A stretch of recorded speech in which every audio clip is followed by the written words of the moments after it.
Hello student, welcome to your channel velocity learnings. आज हम अपना नया वीडियो 9th क्लास के लिए लेकर आए हैं। मोमेंटम टॉपिक है जो कि आपके force and laws of motion से है। ओके, मैंने अपने प्रीवियस वीडियो में आपको स्टूडेंट्स ऑलरेडी इनर्शिया को एक्सप्लेन किया था, जहाँ पर आपको मैंने आपके फोर्स और मास के रिलेशन को बताया था according to inertia, because inertia is also the type of force. But हमने बताया था वहाँ पर कि मास जो होता है वो इनर्शिया के डायरेक्टली प्रोपोर्शनल होता है। किसी भी ऑब्जेक्ट का मास जितना ज़्यादा होगा उतना ही ज़्यादा उसका इनर्शिया होगा।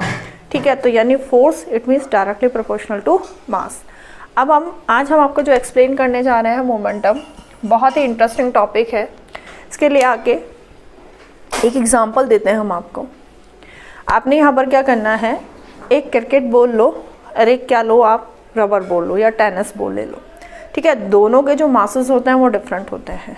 क्रिकेट बॉल का मास ज़्यादा है, रबर बॉल का या टेनिस बॉल का जो मास है वो क्या है आपका, कम है।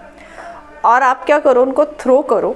ठीक है, दोनों को सेम स्पीड या फिर वेलोसिटी के साथ में। इट मीन्स दोनों बॉल्स की, क्रिकेट बॉल हो या आपकी जो टेनिस बॉल हो, दोनों को आप थ्रो कर रहे हो, उनका वेलोसिटी क्या है, सेम है। ठीक है, तो आप ऑब्जर्व करोगे कि आपको कौन से दोनों बॉलों को फिर आपको क्या करना, स्टॉप करना है। तो स्टॉप करने में किस बॉल के ऊपर ज़्यादा फोर्स आपको लगाना पड़ेगा वहाँ पर।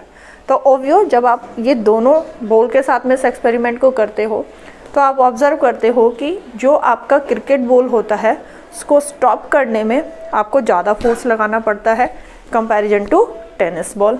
तो यहाँ कुछ मास का रिलेशन हुआ, इट मीन्स मास और फोर्स का यहाँ पर भी रिलेशन हुआ कि क्रिकेट बॉल का मास ज़्यादा था इसलिए हमें ज़्यादा फोर्स उसको स्टॉप करने के लिए लगाना पड़ा, और आपके टेनिस बॉल का मास कम था तो इसलिए जो वहाँ पर जो फोर्स है वो आपको कम लगाना पड़ा। तो अकॉर्डिंग टू दिस फर्स्ट हमारा बनता है कि force required to stop a moving body is directly proportional to its mass. तो यहाँ इक्वेशन यानी F प्रोपोर्शनल टू मास। ठीक है, दिस वन, ये सिचुएशन हुई। अब सेकंड सिचुएशन लेते हैं हम इसी में। अब हम तो जो दोनों बॉल हैं वो क्रिकेट बॉल ले लेते हैं, राइट, जिनका मास क्या हो, सेम हो। बट अब आपको करना क्या है, आप उनको क्या करो, थ्रो करो। बट यहाँ पर आपको चेंजेस क्या लाना है कि एक को आप कम स्पीड के साथ में, दोनों क्रिकेट बॉल है, एक का स्पीड कम रखो और एक का स्पीड आप क्या रखो, ज़्यादा। एक का वेलोसिटी कम, एक का वेलोसिटी ज़्यादा। मासेस यहाँ पर सेम रखेंगे बट वेलोसिटी यहाँ पर डिफरेंट रखेंगे।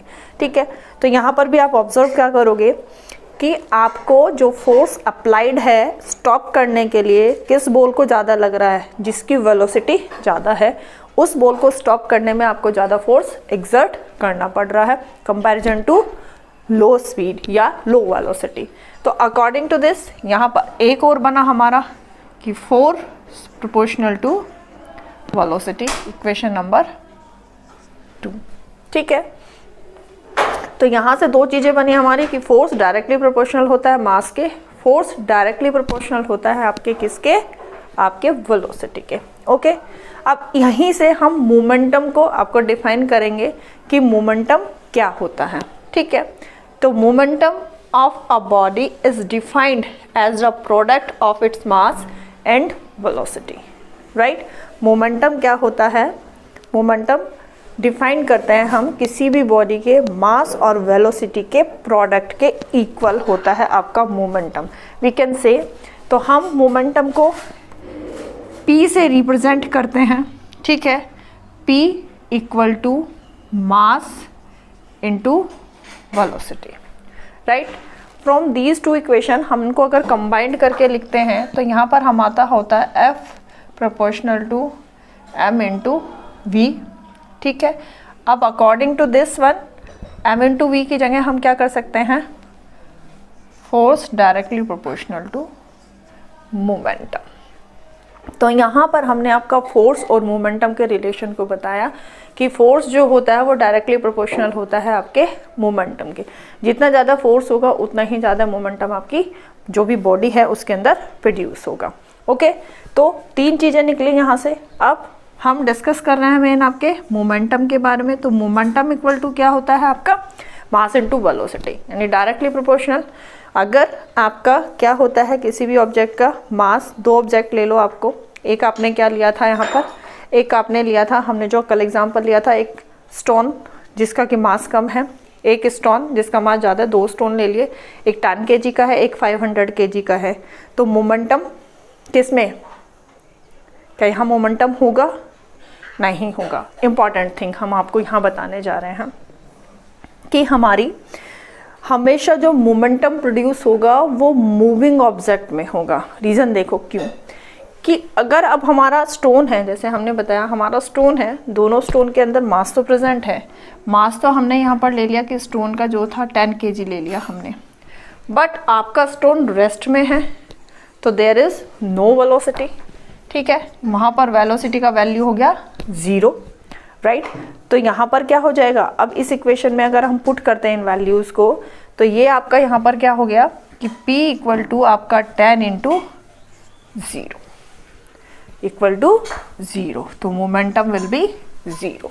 तो यहाँ से यानी आपका ऐसा ऑब्जेक्ट जो रेस्ट में होता है उसके अंदर वो मोमेंटम को पॉसेस नहीं करता। मोमेंटम केवल कब पॉसेस होता है, जब आपका ऑब्जेक्ट क्या होता है, मोशन में होता है, तभी उसके अंदर मोमेंटम होता है। तो हम कह सकते हैं कि क्या किसी ऑब्जेक्ट का मोमेंटम 0 होता है? Yes, when object will be in a rest condition then momentum will be 0।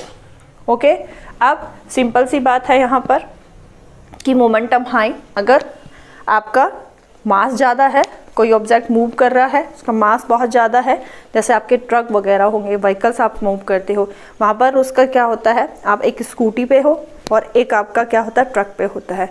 अगर आपका क्या हो रहा है कि वहाँ पर दोनों के दोनों सेम स्पीड से जा रहे हैं, तो वहाँ पर जो आपका मोमेंटम होगा वो ट्रक का ज़्यादा होगा, बिकॉज ट्रक का जो है मास ज़्यादा है आपके किससे, आपकी स्कूटी से। ओके, तो यहाँ पर इट मीन्स मास वहाँ पर ज़्यादा था, दैट्स वाई इसका मोमेंटम भी ज़्यादा हुआ।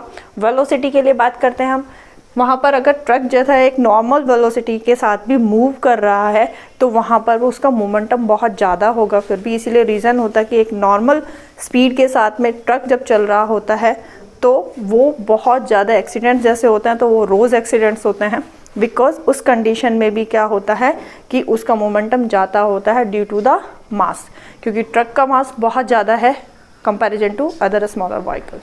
ठीक है, तो मोमेंटम हमारी क्योंकि दोनों चीज़ों के ऊपर डिपेंड करता है, मास ज़्यादा है तो भी मोमेंटम ज़्यादा है, मास कम वेलोसिटी ज़्यादा है, then also the momentum is high.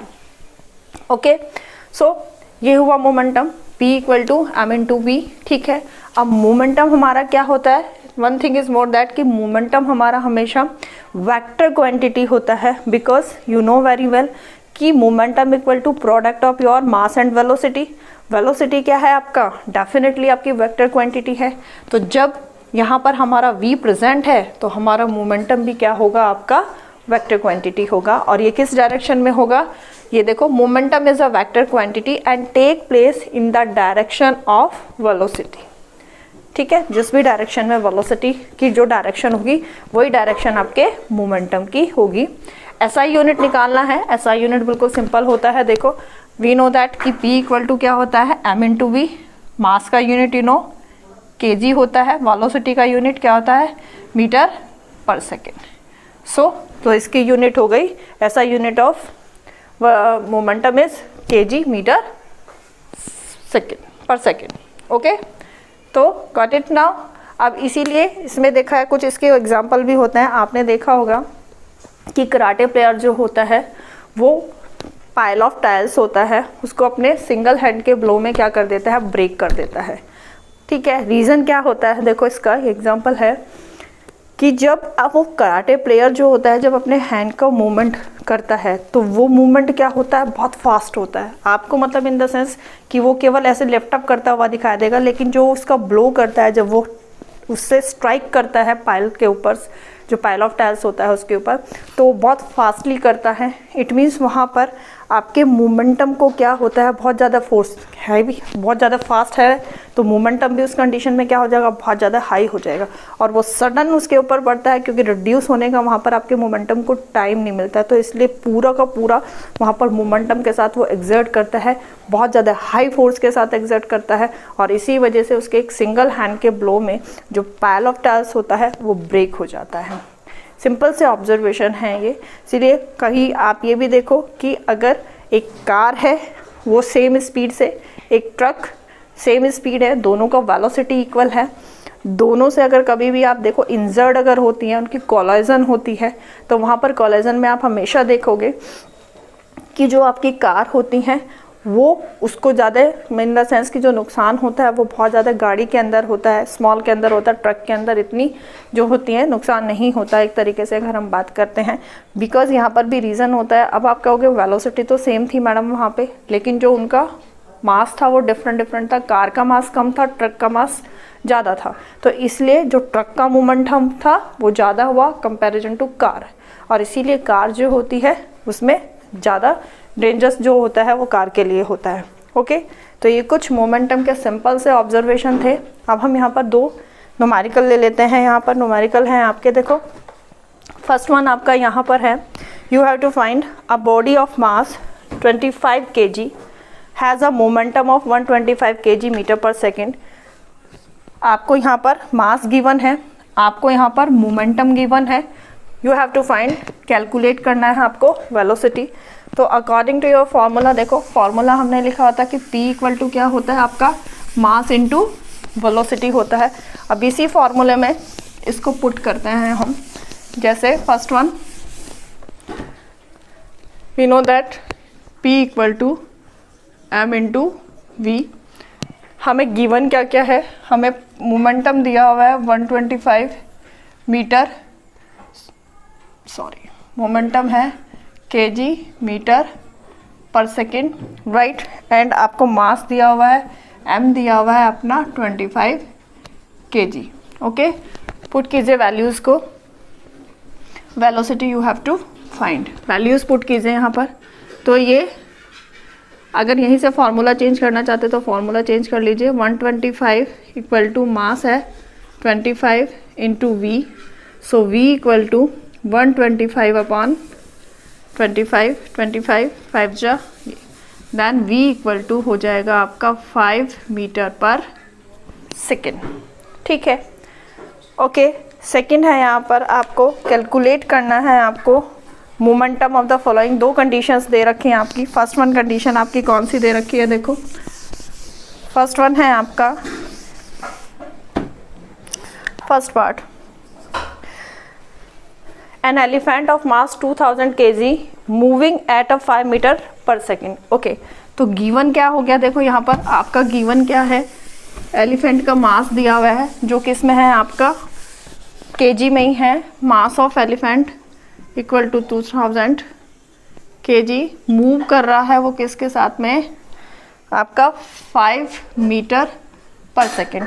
तो सबसे पहले क्वेश्चन करने से पहले देखो आपको ये चीज़ देखना है कि हमें क्या चीज़ फाइंड करनी है, और उसके लिए हमारी जो यूनिट्स होती हैं, जो भी हमें क्वांटिटी गिवन है वो किस उनकी जो यूनिट्स होगी वो क्या होंगी। तो हमें मोमेंटम निकालने के लिए हमें मास kg में चाहिए, वेलोसिटी मीटर पर सेकंड में चाहिए, राइट। हमें ऑलरेडी ये kg और मीटर पर सेकंड में गिवन है, तो हम डायरेक्ट लिखते हैं, so P equal to mass into velocity, then P equal to mass हो जाएगा आपका 2000, वेलोसिटी है आपकी 5।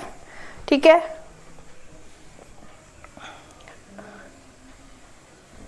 मोमेंटम फाइंड करना है, then equal to 500 50 50 5 to the 10,000 kg metre per second. ठीक है, ये हुआ आपका फर्स्ट। सेकंड है आपका, अब bullet of mass, mass of bullet दे रखा है यहाँ पर कितना आपका, mass of bullet equal to कितना है 0.02 kg दिया हुआ है यहाँ पर, moving at 400 metre per second. So velocity equal to 400 metre per second. Momentum find करना है, P equal to m into we. So 0.02 into 400 confined point 100 cancel out here 4 then 2 into 4 it means 8 metre कितना था, अच्छा momentum find करना था, सो यहाँ पर आ जाएगा 8 kg मीटर पर सेकेंड। ये आपके दोनों क्वेश्चंस हो गए हैं, ठीक है। होपफुली आपके लिए इजी रहा होगा। अब अपना नया न्यूटन्स के सेकंड लॉ का वीडियो लेकर आएंगे,